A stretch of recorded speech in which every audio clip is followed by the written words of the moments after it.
ठीक है, मैंने उसकी तस्वीर भी आपको दिखाई है।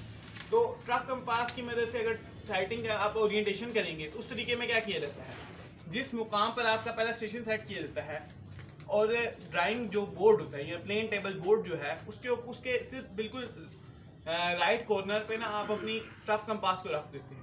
ट्रफ कंपास को जब आप रखते हैं तो पहले तो वो फ्रीली ऑसिलेट करेगी। जब 2 मिनट बिल्कुल आप लोग उसको स्टिल छोड़ देंगे, ठीक है, तो वो अपनी जगह पे एक पॉइंट पे आके रुक जाएगी। ठीक है, वो आपकी राइट पोजीशन होगी, आप उसको सेट कर लेंगे। अब इस तरीके को बेहतर तसव्वुर नहीं किया जाता, क्यों? क्योंकि इसके अंदर लगी होती है मकनातीसी सुई, जिसके अंदर मकामी कशिश पाई जाती है। क्या पाई जाती है? मकामी कशिश। मकामी कशिश से क्या मुराद है? जैसा कि आप लोगों ने देखा होगा मकनातीस है, मकनातीस के साथ कोई भी लोहे की चीज़ अगर टकराती है तो उसको अपनी तरफ खींचने की कोशिश करती है।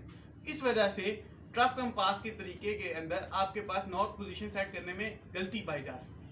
क्या पाई जा सकती है? गलती पाई जा सकती है, इसलिए ये तरीका बेहतर तसव्वुर नहीं किया जाता। अब बैक साइटिंग तरीका जो है उस तरीके में क्या किया जाता है, जो एलीडैड है आपके पास, क्या है?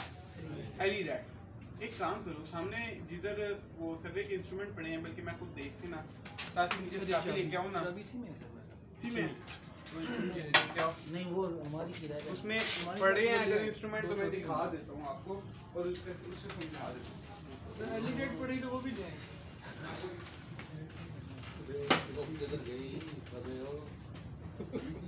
अच्छा, तो मैं आपको पढ़ा रहा हूँ।